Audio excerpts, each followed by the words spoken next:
And I don't think the rain cares.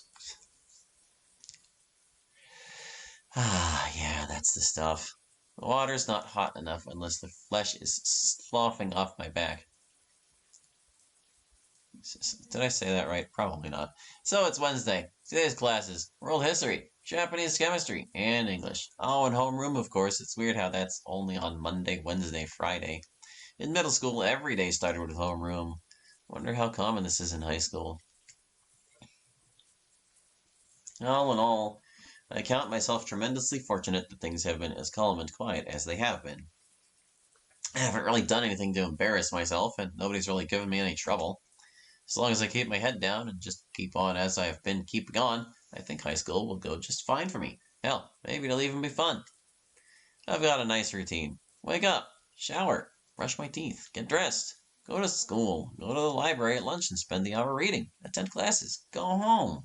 It's only been 2 days, but if every day in the years ahead can be exactly like this, I'll be fine. Really, I think I'll be fine. I don't know why I thought he was in college before. High school is the best years of your life. A sentiment oft repeated in the media of all kinds, especially here in Japan. So many anime, manga, and light novels all taking place in high school or starring high school-aged kids, many of which not even aimed at that age group. It's a bit bizarre, though. Or, no, it's not. It's a bizarre thought. Goodness. Men in suits, reading manga about girls in Seifuku to and from their office jobs, all in a bid to recapture those lost springtime days of youth. If I get to be their age, am I going to be the same way? Am I going to miss these days at all? Or perhaps I'll simply follow this same routine until I die. Wake up, shower, brush my teeth, get dressed, go to work, spend an hour reading, work, go home. You need a hobby. I'm not going to stop banging on about it. And those are my shower thoughts for the day. With each brush of the towel against my soaked flesh, the tiny army of little water droplets is swept away. An absolute slaughter. They greatly underestimated the lengths I would go to become dry. Once fully cleansed and comfortably dry, I cover myself with the uniform one piece at a time. Pants, button-up shirt, tie, sweater, blazer. Should I take one more look at myself? Yeah! How you looking today? Same as yesterday. I mean, I'm not surprised it's the same as yesterday. Should we fuss with this time? Let's put on a smile. Show me a smile. There you go.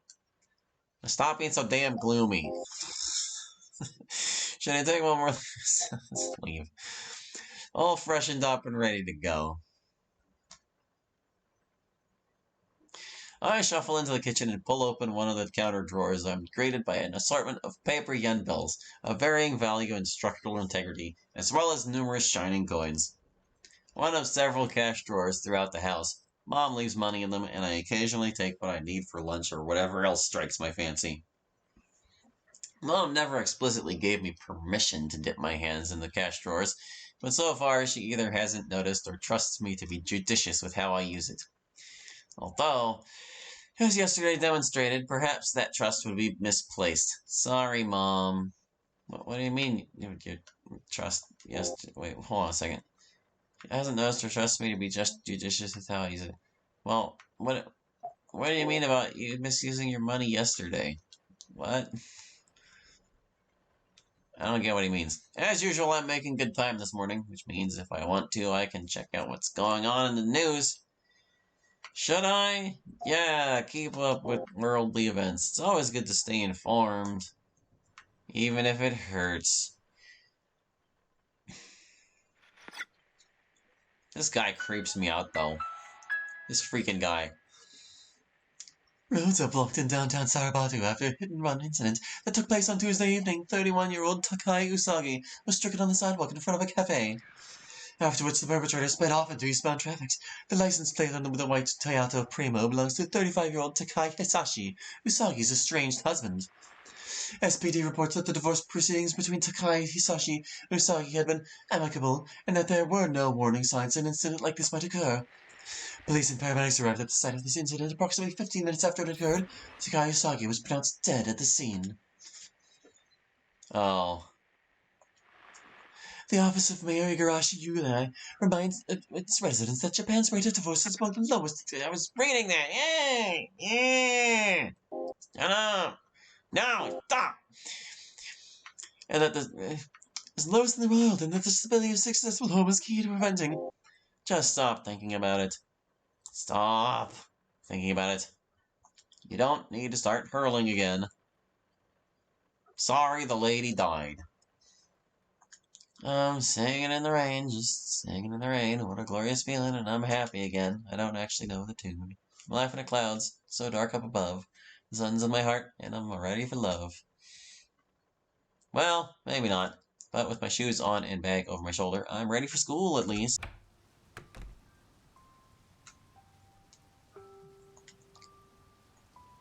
I wonder what it's like in those lowland rice paddies right now. Actually, what's the flood situation like in general? All this rain can't be good for the crops and livestock, right? Oh well. I'm sure I'll have all the answers I need once everyone's starving and rioting in the streets. After locking the door behind me, I step forward from beneath the shelter and into the oppressive forever shower. I wonder, if society really did collapse due to this rain, I wonder how long I would last out there. 10 seconds. I sigh, half my bag, and continue onwards towards school with steady, purposeful steps. It really isn't so bad once I get going. In fact, it's kind of pleasant.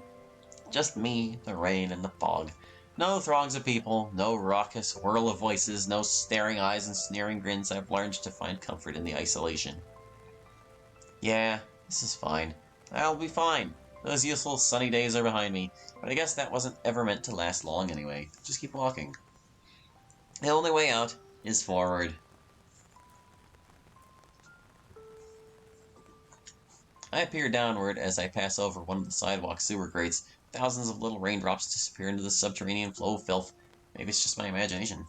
But it feels as though the water is higher this morning than it's been in recent memory, which is worrisome to say the least. It's finally catching up. Jason has drowned. Cause, you know what would make this commute even more miserable? Wading knee-deep through a deluge of shit and condoms. Wonder if that's what it'd take for school to be cancelled. As I'm pondering this woefully disgusting possibility, I am jolted. I'm gonna read the rest of that box and you can't stop me. Out of my ruminations by... Huh? What the hell? Someone's calling me. I fish my vibrating phone out of my pocket and look at the display to ascertain caller ID. Oh, it's Kazori! Brighten my day, Kazori. I can't read that. I'm not gonna do it again. Solemn Sabekir. There, that's how it's pronounced. Kazori, am I saying it right? No, not at all. Okay, don't pronounce it that way. Sorry. Apology unnecessary. Do you know why I have called you instead of simply sending you a text message? It is because I wish to better my own understanding of the Japanese language. Perhaps you have noticed that I am much quicker to speak over text than I am in person. That is because I have a much better grasp on written Japanese than spoken Japanese. It is a very hard language to master. So you should not apologize for trying to learn, because I am trying to do the same thing. Unless you believe my manner of speaking warrants an apology. No, not in the slightest. As I've said before, your Japanese is superb. But it does beg the question. Why put in all this effort? I mean, it's not like you'll be staying here for the rest of your life, right? I just can't imagine fluency in Japanese would be all that useful back in Iran. How best... Oh, no, it's her. How best do I put this? When you are a guest in someone's house, it is Kazari sighs as she struggles to convey her undoubtedly complex views on the matter. I silently wait and listen. As long as I am a guest in your nation, I owe it to you and the rest of your people to make my stay a pleasant and unintrusive one. Kazori, you don't owe these people anything. The truth is, no matter how hard you try to appease them, no matter what you do to fit in, the people at this school and everywhere else... I stop myself. Is this sort of negativity really something Kazori needs to hear? I mean, it's not true of everyone. You've probably just had bad experiences, bro. Well, you're doing a really good job, anyway. Just don't feel like you need to impress anybody, okay? You are so very kind, Holly. I am glad that I know you. I need to end this call before my face bursts into flames. I'm glad to know you too. Okay. Well, I'll see you at chemistry, yeah? I am looking forward to it. Goodbye, Hallie. Goodbye. I take a deep breath after hanging up. Good. I was dangerously close to breaking out into flustered rambling there.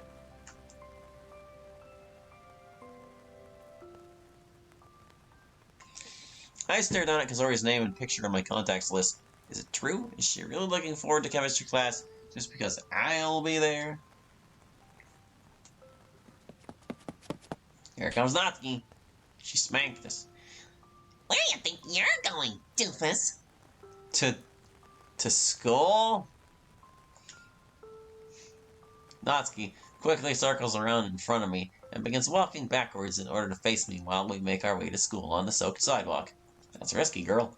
So, this is how it is every morning with you, huh? Walking along in the rain all sad and gloomy and stuff. Kinda pathetic, not gonna lie. Pot me kettle. But she's not pathetic, she's accomplished. I'll say pretty much. Something like that. Though, sad and gloomy is probably a bit dramatic. No, it's you. Is it, though? You look like you'd be the main character of some edgy-ass anime about a downtrodden anti-heroine who suddenly gets powers and kills all her bullies. Then, like, goes through some philosophical bullshit on the nature of vengeance and the cycle of hatred and some other brainy crap, you know? Well, I just want to... Okay, there's the rest of that sprite for you. Sounds like you've spent a lot of time thinking about this. Also, anti-heroine? You think it takes any time at all to think of these plot lines? That shonen crap is all the same. I don't disagree, but this story you described sounds kind of interesting if it's done well. At least the second part. Hey, cliche can be great if you present it well. But the protagonist murdering their bullies kind of pushes them beyond the moral event horizon before any real discussion can take place. You need to build up to an atrocity like that. There are an abundance of cliches and other such pitfalls to avoid in this sort of power-up plot too. The author would really need to smartly leverage... I could see that ending coming, but I couldn't stop it. The author would really need to smartly leverage the work's philosophical themes. Jeez, I get it. You are so smart and wordy or whatever. Anyway, since we seem to come to school the same way, we should walk together, both to and from. No sense in both of us being bitter and lonely. She's saying she's bitter and lonely? Wait, for real? Yeah? Why would I lie about something like that? I just thought you were... I didn't think... Look, if it helps, I'm not just doing this for the pleasant company, okay? It's 'cause it's not safe to be walking to and from school alone. For either of us. You know about the Sarvatu slasher, right? I heard he likes targeting pretty girls. I ain't looking to get carved up by some psycho, and neither should you be. You know, this is the second time you've insinuated I'm... And this is not me saying I think you're pretty, okay? It's just some creep who likes stabbing people who probably think you are. I mean, yeah, sure, I'd love to walk you to and from school, Natsuki. I smile as warmly as I can, hoping it'll hide the blush that has no doubt overtaken my visage. She smiles brightly back at me, suggesting either she finds my embarrassment amusing or she's simply happy with my answer. Either way, seeing her like this definitely isn't helping the situation with my facial heating. Do you want my number, so we can keep tabs on each other and make sure neither of us have been slashed by the slasher? Sure thing, dude. Hey, maybe we can hang out or something later, too. If you want to, it's no biggie to me either way. I relay my number to Natsuki amidst her verbal backpedaling. When I'm finished, she hops in place and throws me a thumbs up with a wide, goofy grin on her face. Okay, nice. I got a dash. Katsutoshi-sensei wants us to have some words with me. Be seeing you, princess. And just like that, she's off into the schoolhouse bowels. Katsutoshi-sensei, eh? Guess it shouldn't surprise me she might get into trouble now and again. I myself continue onward until I am underneath the shelter of the school's overhanging roof. I press down on the umbrella's handle-mounted switch and pull it closed before shaking it, watching all the tiny little rain droplets scatter about onto the wet pavement. It takes a bit of time before I am able to breach the writhing mass of humanity coagulating at the doors, but eventually I am inside, caressed by the ever hard-working interior heating.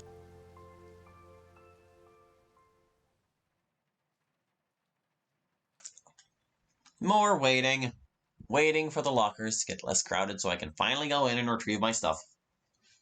But once the crowd begins to disperse, unusual location of my locker is in sight, I notice something bizarre. There's someone standing in front of it. This wouldn't normally be anything unusual, seeing as the lockers are stacked atop one another. My column could just as easily belong to any number of other students. Well, I mean, it could only belong to what? Hold on a second. No. Hide the background. 1, 2, 3, 4. You can only belong to 6 other students, you dip. Also, apparently I advanced the text. No, you stop. But this one isn't searching a locker or otherwise doing anything productive. She's just staring. So yeah, your column can belong to 5 other people, man. At my locker in particular, if I'm not mistaken. Who the fuck is she? I breathe in and out shakily, my hand reaching up to tightly clutch my tie in a nervous, protective gesture, and I approach with as friendly a smile as I can muster. But before I can even speak, she nearly jumps out of her skin with a terrified squeak. Sorry, I just need to get my stuff out of my locker. Right, I'm... Is she shaking? Her eyes dart back and forth between me and the lockers, the grip on her sleeve looking as if she's ready to tear it clean off. It's okay. I am... Oi. You haven't said a single actual word yet. Her response sounds like something halfway between the spoken word and an insect's chittering. Okay, bye. What an odd one. I gotta wonder, is this how I sound to everyone else? Because if so, no wonder why I don't have any friends. Man, you've got, like, people throwing at you to be your friend right now. Or throwing themselves at you. I mentally shrug and retrieve my locker key from my pocket. At least the way is clear now. Off come my sneakers. On go the uniform's shoes. Now I got a pair of, like, rain boots. So your socks don't get all gross. You don't have to worry about them being all damp. There's the 10-minute warning. Homeroom calls. Thankfully, it'll be less embarrassing than the last one. Probably.